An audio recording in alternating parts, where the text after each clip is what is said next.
Hi hello friends, എല്ലാ കൂട്ടുകാർക്കും ഇഷ്ടമാത്ര സീരിയലിലെ ഇന്നത്തെ നല്ലൊരു എപ്പിസോഡിൻ്റെ റിവ്യൂയിലേക്ക് തന്നെ സ്വാഗതം കേട്ടോ. ചാനൽ ആദ്യമായിട്ടാണ് കാണുന്നെങ്കിൽ ഒന്ന് സബ്സ്ക്രൈബ് ചെയ്ത് ലൈക്ക് ചെയ്ത് സപ്പോർട്ട് ചെയ്യണേ. അങ്ങനെ നമ്മുടെ രചന മഞ്ജുമെടുത്ത് പറയേണ്ട, മഞ്ജുമേ നീ എങ്ങനെയെങ്കിലും എനിക്കൊരു സന്തോഷ വാർത്ത കേൾപ്പിച്ചതാ. നിനക്ക് പറയേണ്ടത് ഇഷിത ഏത് ഡോക്ടറെ കാണാൻ പോകണ്ടെന്നല്ലേ? അതറിയണം. അത് ഞാൻ എത്രയും പെട്ടെന്ന് തന്നെ നിന്നെ അറിയിച്ചേക്കാം. ശരി, നിന്റെ അടുത്ത എന്റെ സന്തോഷമല്ലേ ഉള്ളത്. നീ എനിക്ക് എത്രയും പെട്ടെന്ന് ഒരു സന്തോഷ വാർത്ത കേൾപ്പിച്ച എന്നെ മഞ്ജുമേ. ശരി, ഞാൻ ശ്രമിക്കാം രചന എന്ന് മഞ്ജുമയും പറയാണ്. രചന അവിടെ നിന്ന് പോയി കഴിയുമ്പോഴേക്കും മഞ്ജുമ മനസ്സിൽ വിചാരിക്കുകയാണോ, ഇത് കൊള്ളാം, നല്ലൊരു ഐഡിയ തന്നെ, ഇവളെ മുതലാക്കി ഒരുപാട് പൈസ ഉണ്ടാക്കാം എന്നൊക്കെ സന്തോഷത്തോടെ ഇരിക്കുകയാണ് നമ്മുടെ മഞ്ജുമ കേട്ടോ. അതിനുശേഷം കാണിക്കുന്നത് നമ്മുടെ ഇഷിതേനെയാണ്. ഇഷിത അങ്ങനെ ഇഷിതനല്ല, നമ്മുടെ ആദീനെയാട്ടോ. ആദീനെ ഹോംവർക്ക് ഒക്കെ ചെയ്യാൻ തുടങ്ങുമ്പോഴേക്കും ചിപ്പിനെ ഫോണിലേക്ക് വിളിക്കുകയാണ് ആദി. ഹലോ ചിപ്പി മോളെ, ഞാനിപ്പോൾ ആദ്യേട്ടനെ കുറിച്ച് വിചാരിച്ചേ ഉള്ളൂ. ആദ്യേട്ടനെ ഞാൻ അങ്ങോട്ട് വിളിച്ചപ്പോൾ ഫോൺ 2 പ്രാവശ്യം സ്വിച്ച് ഓഫ് ആയിരുന്നു. അതിനെ ഫോൺ ചാർജ് ചെയ്യാൻ വെച്ചിരിക്കുകയായിരുന്നു. പിന്നെ നീ ഇപ്പോൾ അവിടെ തിരക്കാണല്ലോ, അവിടെ ഇപ്പോൾ ഒരു ആഘോഷം പോലെ ആയിരിക്കും അല്ലേ മോളെ എന്ന് പറയുമ്പോഴേക്കും, പിന്നെ അല്ലാതെ ആഘോഷമാണോന്നോ, നല്ല ആഘോഷമാണ്. പ്രിയാമണി അമ്മമ്മയും അതുപോലെ തന്നെ ഇഷിത അമ്മയുടെ ബന്ധുക്കളൊക്കെ വരുന്നുണ്ട്. എന്നിട്ട് അമ്മക്ക് ഓരോരോ പലഹാരങ്ങളൊക്കെ കൊണ്ട് കൊടുക്കുന്നുണ്ട്. അതൊക്കെ കഴിച്ചുകൊണ്ടിരിക്കില്ല ഇപ്പം എൻ്റെ പണി. പിന്നെ ഇവിടെ ഒരു ആഘോഷം പോലെ തന്നെ ആദ്യമായിട്ടില്ലാത്ത വിഷമം മാത്രമേ അമ്മക്കുള്ളൂ. ആദ്യേട്ടനോ ഒന്നും കൂടെ വന്നൂടെ, എന്നിട്ട് ഒരു ദിവസം നിന്നിട്ട് പിറ്റേ ദിവസം പോയിക്കൂടെ എന്ന് പറയുമ്പോഴേക്കും, അതെങ്ങനെയാ ചിപ്പി, ഞാൻ അങ്ങോട്ടേക്ക് വരാം, ഞാൻ പറഞ്ഞതല്ലേ.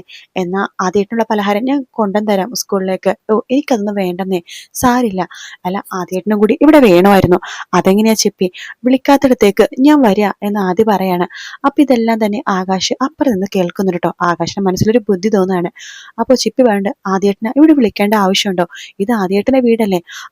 എന്നാലും ഇഷിതാമയോ അല്ല ഡാഡിയോ എന്നെ വിളിച്ചില്ലല്ലോ, വിളിക്കാത്തിടത്ത് ഞാൻ എങ്ങനെയാ വരുന്നത് എന്ന് ആദ്യം ഇങ്ങനെ ചോദിക്കുന്നുണ്ട്. ആദ്യേട്ട അങ്ങനെയൊന്നും പറയല്ലേ, ചുമ്മാ പറഞ്ഞതാ ചിപ്പിനെ, അവരെന്നെ മിക്കപ്പോഴും വിളിക്കാറുണ്ടല്ലോ, ഞാനല്ലേ അങ്ങോട്ട് വരാത്തത്.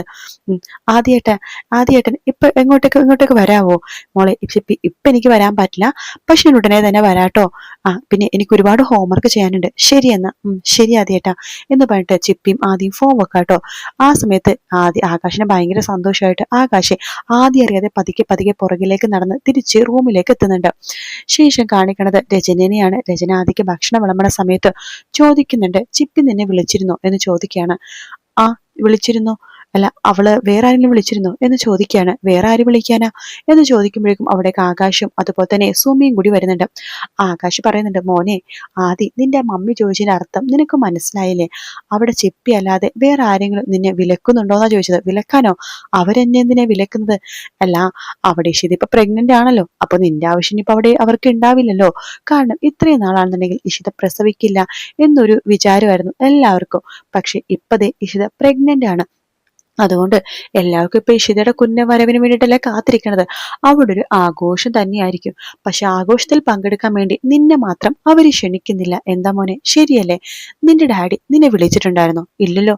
അല്ല, നീ ഇഷിതാമ്മ എന്ന് പറയുന്നുണ്ടല്ലോ, ആ ഇഷിതാമ്മ നിന്നെ ഇപ്പോഴെങ്ങാനും വിളിച്ചിട്ടുണ്ടോ? ഇല്ലല്ലോ. ഇനി ആ വിളി കുറഞ്ഞു കുറഞ്ഞു വരും.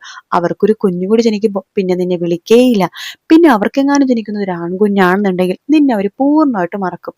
കാരണം അവര് നോക്കുമ്പോഴെന്താ, അവർക്കൊരു പെൺകുഞ്ഞുണ്ട് ചിപ്പി, ഇപ്പൊ ഒരു ആൺകുഞ്ഞായി. അപ്പൊ പെൺകുഞ്ഞുണ്ടാവുമ്പോ പിന്നെ നിന്റെ ആവശ്യം അവർക്ക് ഇല്ലല്ലോ. അങ്ങനെയൊക്കെയാണ് മനുഷ്യന്റെ ആവശ്യം. പിന്നെ നിന്നെ ആദ്യമൊക്കെ ഇഷിതൊക്കെ ഭയങ്കര കാര്യമൊക്കെ ആയിരുന്നു, നിന്നെയും ചിപ്പിനെയും. അത് അവര് പ്രസവിക്കില്ലെന്ന് അറിഞ്ഞുകൊണ്ടായിരുന്നു നിന്നെയും ചിപ്പിനെ മക്കളെ പോലെ തന്നെ അവള് സ്നേഹിച്ചത്. പക്ഷെ ഇനിയിപ്പോ അവളുടെ പെരുമാറ്റമൊക്കെ മാറും. ഇനി സ്വന്തമായിട്ട് കുഞ്ഞ് ജനിക്കാൻ പോയല്ലേ, 1, 2 കുഞ്ഞുങ്ങളൊക്കെ ജനിക്കുമ്പോ നിങ്ങളെ പാടെ അവള് മറന്നു കളയും. ആകാശ് എന്തൊക്കെയാ മോനോട് പറയണത്? ഞാൻ പറഞ്ഞ സത്യം തന്നെയാണ്, അല്ലെന്ന് അവൻ പറയട്ടെ.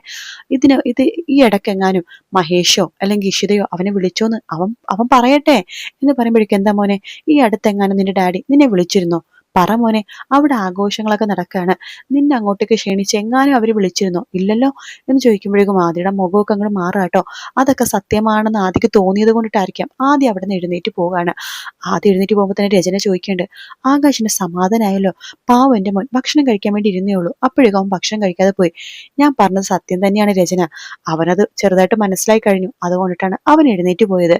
സുമിയും പറയണ്ട, അതേ രചന, ആകാശ് പറഞ്ഞതിൽ കാര്യമൊക്കെ ഉണ്ട്. അത് നിനക്ക് മനസ്സിലായില്ലെങ്കിൽ നിന്റെ മോന് മനസ്സിലായി, അതല്ല അവൻ എഴുന്നേറ്റ് പോയത് എന്ന് അവരും ഇങ്ങനെ പറയുന്നുണ്ട് കേട്ടോ. അതിനുശേഷം രജനി അവിടെ നിന്ന് എഴുന്നേറ്റ് പോവാണ്. സുമി ചോദിക്കണ്ടേ എന്താ ആകാശിന്റെ പ്ലാൻ? അതൊക്കെ വഴിയെ അറിയാം സുമി എന്ന് പറയാണ്ട് ആകാശ്. പിന്നീട് കാണിക്കണ ഇഷിതേനെയാട്ടോ. ഇഷിത തുണിയൊക്കെ മടക്കിക്കൊണ്ടിരിക്കുന്ന സമയത്ത് മഹേഷ് അവിടേക്ക് വരുവാണ്. ഇഷിത ചോദിക്കണ്ടേ അല്ല മഹേഷ് എത്ര നേരമോ കമ്പനിയിൽ നിന്ന് ഇറങ്ങിയിട്ട് എന്താ ഇത്ര താമസിച്ചത്? താമസിച്ചോ? ഒരുപാട് നേരം താമസിച്ചോ? ഒരു 20 മിനിറ്റ് താമസിച്ചു. ഓ, അത് ട്രാഫിക് ഒക്കെ അല്ലേടോ, അതുകൊണ്ടാ. മഹേഷിന്റെ നല്ലൊരു മണം വരുന്നുണ്ടല്ലോ മസാല ദോശയുടെ. മസാല ദോശ മണോ? ഇല്ലില്ല, മണം വരുന്നുണ്ട്. കൈ കാണിച്ചേ. അപ്പൊ ഒരു കൈ കാണിച്ചു കൊടുക്കാണ്. അപ്പുറത്തെ കൈ കാണിച്ച് ആ പണത്ത് നോക്കുമ്പോഴേക്കും ഇഷ്ടം ഹായ് നല്ല മസാല ദോശ മണം കള്ളാ എന്ന് പറഞ്ഞിട്ട് വേഗം തന്നെ അപ്പുറത്തെ കയ്യിൽ നിന്ന് മസാല ദോശ പിടിച്ചു വാങ്ങിക്കാട്ടോ. എനിക്ക് മസാല ദോശ വേണമെന്ന് ഞാൻ പറഞ്ഞില്ലല്ലോ എന്ന് നിഷിത ചോദിക്കുമ്പോൾ താൻ പറഞ്ഞില്ല, പക്ഷെ തന്റെ മനസ്സിലുണ്ട്. എന്താ സത്യല്ലേ? തനിക്കിപ്പോ കൊതിയായില്ലേ? അത് മസാല ദോശയുടെ ഒക്കെ സ്മെല്ലടിക്കുമ്പോൾ ആർക്കാ കൊതി തോന്നാത്തത്? തനിക്ക് ഇഷ്ടപ്പെട്ട കടയിൽ നിന്നാണ് മേടിച്ചത്, സ്വാമിയുടെ കടയിൽ നിന്ന്. കഴിക്ക് എന്ന് പറയാണ്. അതിനുശേഷം ഇഷിതനെ അവിടെ കട്ടിലേക്ക് ഇരുത്താൻ തുണിയൊക്കെ മാറ്റി വെച്ചിട്ട് മഹേഷ് അവിടെ മസാല ദോശ ഇങ്ങനെ നിരത്തി വെക്കുക കേട്ടോ. എന്നിട്ട് ഇഷിതക്ക് വായിൽ ഇങ്ങനെ വെച്ചുകൊടുക്കാൻ മസാല ദോശ. നല്ല ടേസ്റ്റ് ഉണ്ട് എന്ന് ഇഷിത പറയുന്നുണ്ട്. അത് കേട്ടുകൊണ്ട് ചിപ്പി അങ്ങോട്ടേക്ക് വരുന്നുണ്ട്. ആഹാ കൊള്ളാലോ, അമ്മയ്ക്ക് മസാല ദോശ വാങ്ങിച്ചു കൊടുത്തല്ലേ ഡാഡി? അതെ മോൾക്കും തരാം, വാ. അയ്യോ എനിക്ക് വേണ്ട, അമ്മക്ക് തന്നെ കൊടുത്തോ. അതെ അച്ഛമ്മേ അച്ചാച്ച വേഗം വാ വേഗം വാ. അയ്യോ മോളെ ചതിക്കല്ലേ, ആരെയും വിളിക്കല്ലേ മോളെ, നാണം കെടുത്തല്ലേ. ഞാൻ കാണിച്ചു തരാം. അച്ഛമ്മേ അച്ചാച്ച വേഗം വാ എന്ന് പറഞ്ഞിട്ട് ചിപ്പി അവിടെ നിന്ന് ഓടിപ്പോവാട്ടോ. അപ്പോഴേക്കും ഇഷിതത്ത് മഹേഷ് വേണ്ട, അയ്യോ അവളിപ്പോ നമ്മളെ നാറ്റിക്കും, അങ്ങനെ തന്നെ വേണം, ആരെയും കാണിക്കാതെ കൊണ്ടുവന്നതല്ലേ, അപ്പൊ നാണം കിടണം എന്നൊക്കെ ഇഷിതയും പറയാണ്. അങ്ങനെ പ്രിയ സ്വപ്നവലിയും അതുപോലെ തന്നെ രാമനാഥനോട് വരുന്നുണ്ട് കേട്ടോ. അതെ ഇങ്ങോട്ട് വന്നേ, എന്താ മോളെ എന്താ കാര്യം എന്ന് സ്വപ്നവലി ചോദിക്കുമ്പോ ചിപ്പി പറയുന്നുണ്ട്. അതെ ഡാഡി ആരും കാണാതെ അമ്മക്ക് മസാല ദോശ കൊടുക്കുന്നു. അതെയോ? ആ വാ എന്ന് പറഞ്ഞിട്ട് അവരെ വിളിച്ചിട്ട് ഇങ്ങോട്ട് വരുവാണ്.